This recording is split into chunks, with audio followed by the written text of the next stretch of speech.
giving us gives us the capability to go ahead and field in space a offensive posture. So anytime we want to go ahead and make it look like it's E.T. doing it, we could make it look like E.T.'s imposing their will over the peoples of the world. And with that technology that we have acquired from the rogue groups, yes. And I agree with Sergeant Major. This is really, really dangerous. Okay. And at this moment, though, there are certain governments, with some of these governments, some of the governments that are actually growing into superpowers at this time, China, for example. My understanding is there are 2 rogue groups that are now dealing with China. And at least one of those groups is, quote-unquote, some relatively new guys that have come on and given them some new technology. Do you know about that? That very well could be the case. When I got out, they had Catalog 57. That doesn't mean that that's all that's out there.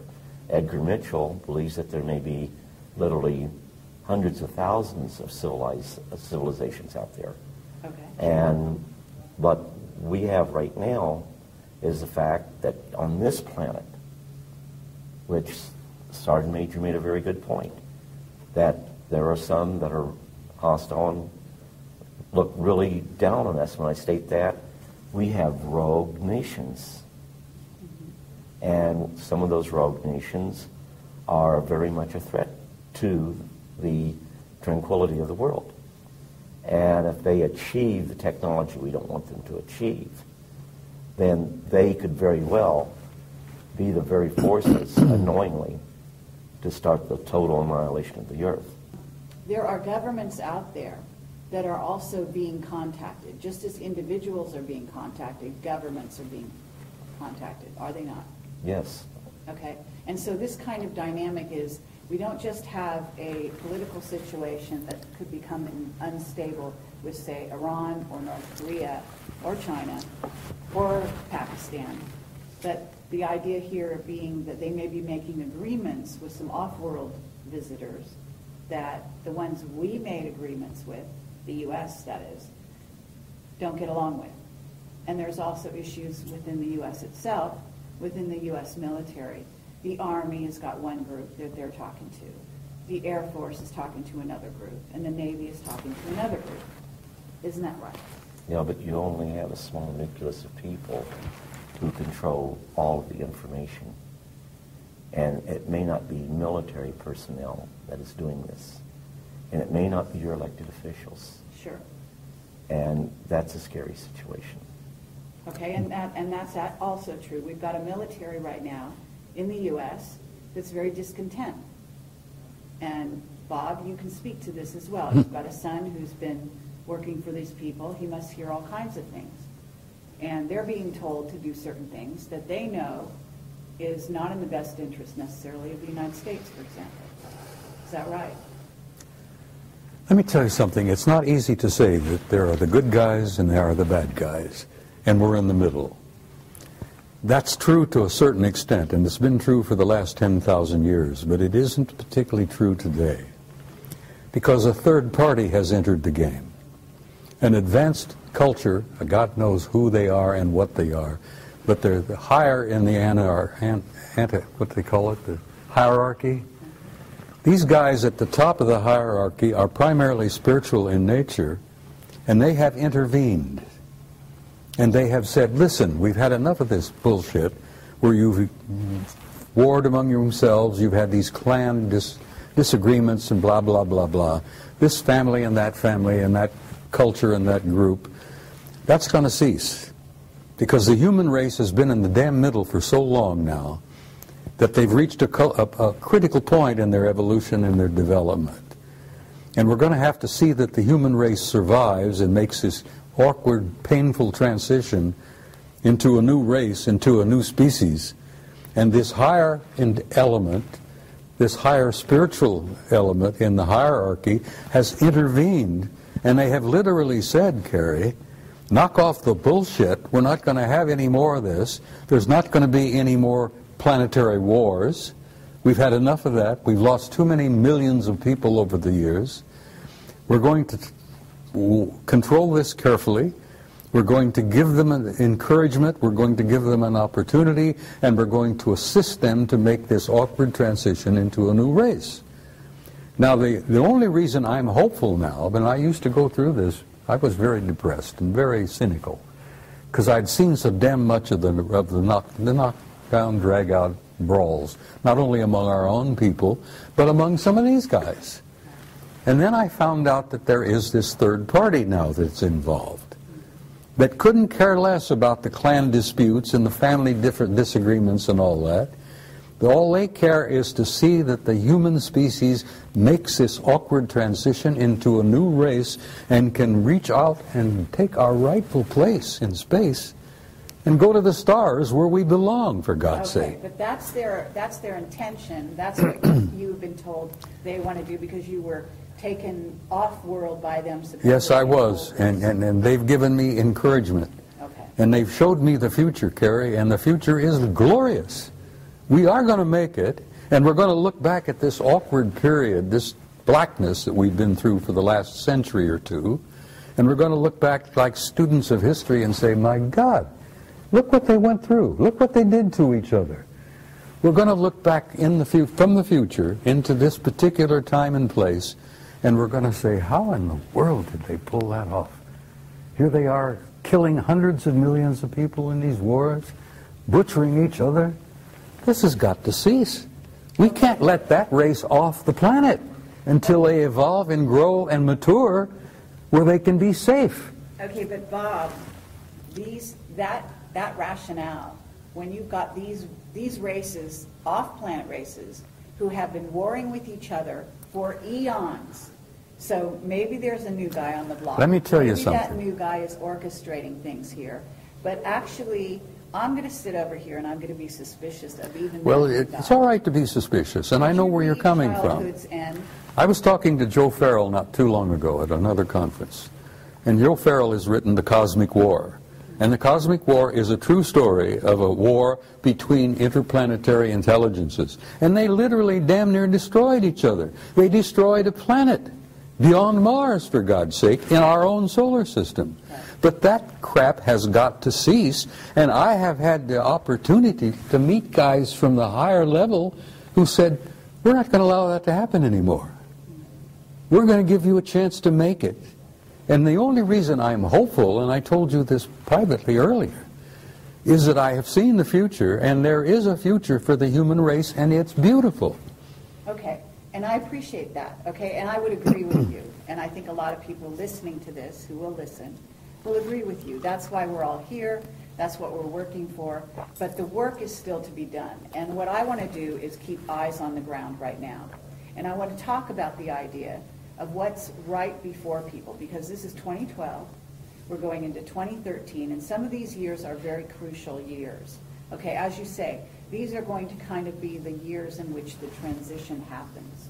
So It's happening right now. Exactly.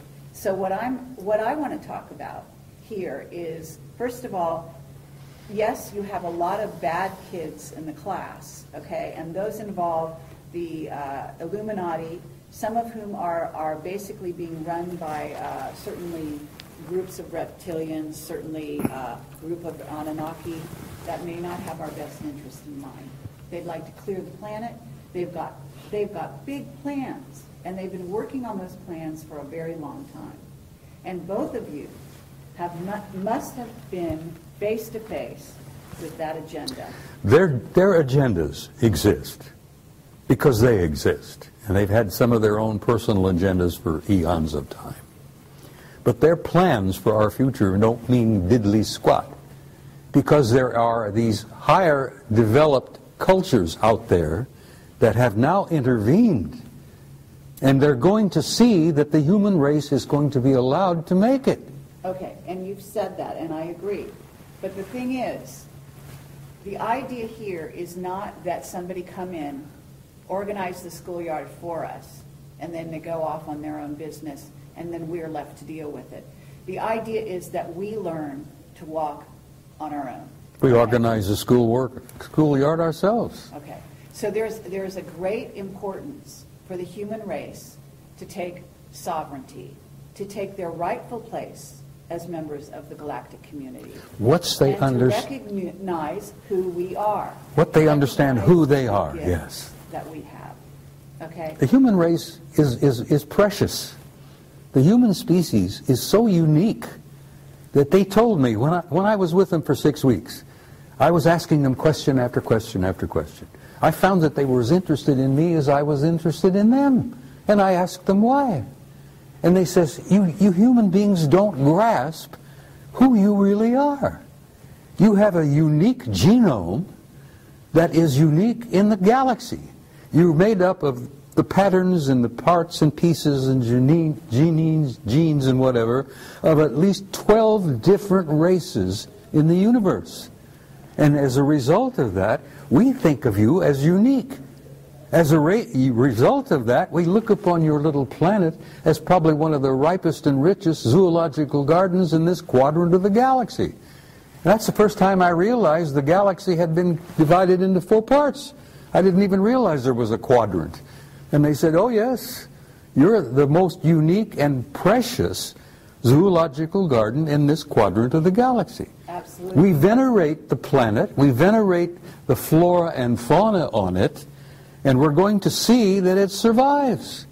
Now, I'm getting this from the higher level. I hear you, and I appreciate that. So, Clifford, because both of you have been threatened, both of you have had children who died in most unfortunate circumstances. Isn't this true?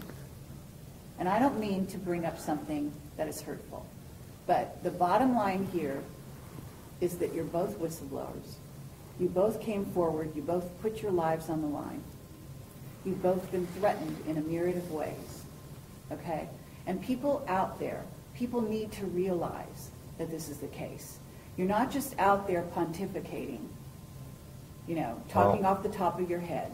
Like what the Sergeant Major was talking about, like I was told, that we are a race on this planet that is capable of such wonderful and beautiful things.